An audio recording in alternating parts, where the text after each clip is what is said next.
गिबियावनो बे प्रेस मिटनि गेजेरजों गिबियाव जोंनि साफ्रोमबो बे बिटिआर हालामनि रायजो राजा नोंथांमोननिसिम जोंनि बे चिरां डिस्ट्रिक्टनि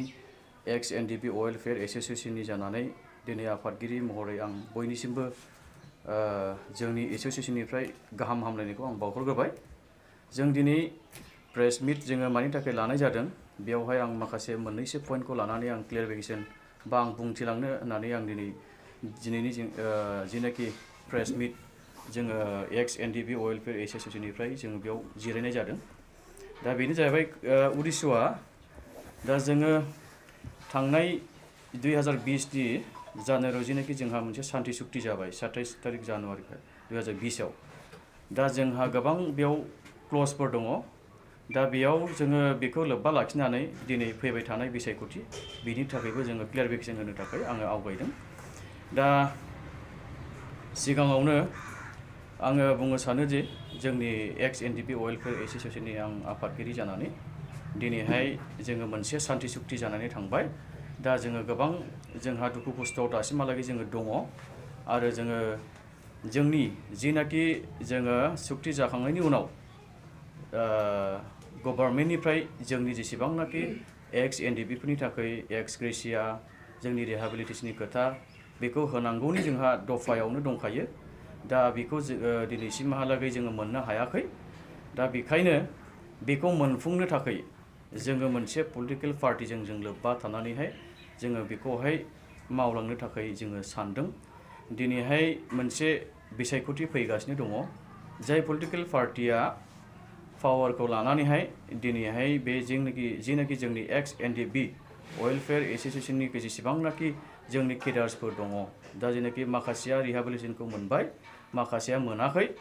दा बिथांमोननि मोननाय मोननैनि जोङो वेलफेयार हिसाबै जोङो बेखौहाय सारिजारि खालामनानै दिनैहाय जिनाखि जोङो पलिटिकेल पार्टिजों लोगो जायोब्ला जोङो माखासे बे जेनाखि गोब्था मोनसे जोंनि क्लजफोरखौहाय इमप्लिमेन्ट खालामोब्लासो जोंनि गासैबो थांखिया जाफुंलांगोन आरो जागोन होननानै जों आसा खालामदों। दिनै बे जोंनि क्लजआवनो जोंनि गोरोबथा गोसोखां बिलाइयावनो जोंहा दंखायो 9.2आव जोंहा दंखायो सरकारा जोंनि थाखाय जेसेबांनाखि एक्स एनडिपिफोर दङ बिथांमोननि थाखाय थांनानै थानायनि सुबिदाखौ होगोन होननानैहाय। दा आं बेखिनिखौ बुंबाय आरो बेयावहाय जोङो दिनै बिसायख'थिनि थाखाय जोङो मोनसे क्लियारिफिकेसनखौ होनो सानदों। दा बियो जाहैबाय दिनै बिधान सभा फैगासिनो दङ जाय पलिटिकेल पार्टिखौ जोङो सापर्ट खालामगोन जों बेखौ जोङो क्लियारै जोङो बे अल चिरां डिस्ट्रिक्ट एक्स एनडिपि वेलफेयार एसोसिएशन हिसाबै जोङो बेखौनो जोङो फोरमायथिनो सानोदि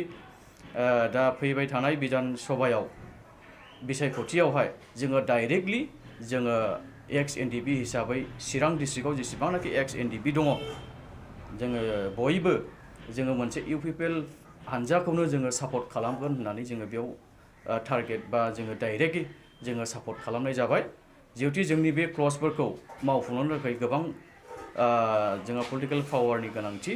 आरो जाय पलिटिकेल पावाराव थागोन बिथांमोना मावनो हागोन जों बेखौ सानदों जे इउपिपिएल पलिटिकेल पार्टियानो जोंनि थाखाय बे क्लजआव थानायफोरखौ प्रमद बर' बिथांनि दैदेननायाव गासिबो मोनसे बे क्लजफ्रा मावफुंजागोन होननानै जोङो फोथायनाय दङ। बेखायनो जोङो जेसेबांनाखि चिरां डिस्ट्रिक्टनि एक्स एनडिपि वेलफेयार एसोसिएशननि जोंनि सोद्रोमाफोर दङ जोङो डाइरेक्टलि जोङो वेलफेयार हिसाबै जोङो बे इउपिपिएल पलिटिकेल पार्टिखौनो जोङो बे फैबाय थानाय बिसायख'थियाव जोङो सापर्ट खालामनाय जाबाय। आच्चा बेयाव आङो खावलायनो सानो जे दिनै जाय बिथांमोना जोंनि माखासे आलादा जानानै थांनाय माखासे भेक्सिनफोर दङ बेयो कारेक्ट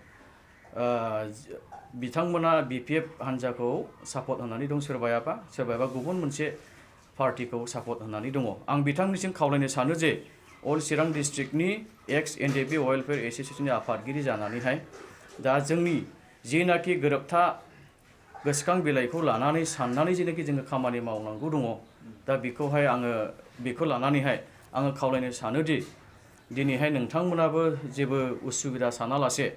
जि पार्टिया जोंनि थाखाय खामानि मावलांगोन नोंथांमोना बुजिनानैहाय बे इउपिपिएल पार्टिखौनो आङो सापर्ट खालामनो थाखाय नोंथांमोनखौ आंनि गुरै गोसोजों आङो बेखौनो आं खावलायदों जाहाथे जोंनि जेसेबांनाखि क्लजफोर दङ बेखौ जाहाथे जोङो मावफुंलांनो हायो आरो बेयाव गोबां क्लजफ्रानो जोंहा मावजानाय जाबाय दा बेखायनो आं नोंथांमोनखौ जोंनि एक्स एनडिपिनि जेसेबांनाखि आलादायै सोरबायाबा बिदिनो हारसिं हालायै थालानानै दङ बेखायनो आं बयखौबो आं खावलायदों दिनै चिरां डिस्ट्रिक्टनि आफादगिरि हिसाबै एक्स एनडिपिनि आफादगिरि हिसाबै नोंथांमोनखौ बयखौबो आङो खावलायदों जे दिनैहाय जोंनि जेसेबांनाखि मोनसे गोसो बा गोसोआव उसुबिदा बा माबा मोनसे बुजिनो हायैखौबो सानालासे दाना दिनैहाय बे इउपिपिएल पार्टिखौनो आङो सापर्ट होनो थाखाय नोंथांमोन बयखौबो आं गोसो गुरैयै आं खावलायबाय। आङो चिरां डिस्ट्रिक्ट एक्स एनडिपि वेलफेयार एस'सिएशननि जेनेरेल सेक्रेटारि लोगोसे रन्जन दैमारि एनडिपि दैदेननाय हान्जानि आङो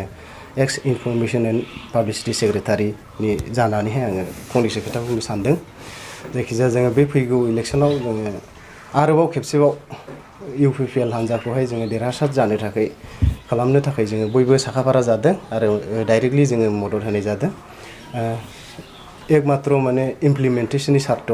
जे आद्रा थानाय जोंहा एरिया बारायनांगौ दङ ओमफ्राय आरो जोंहा माखासे गोबां केसफोर जोबथेसालियाव दिनैसिमबो जोङो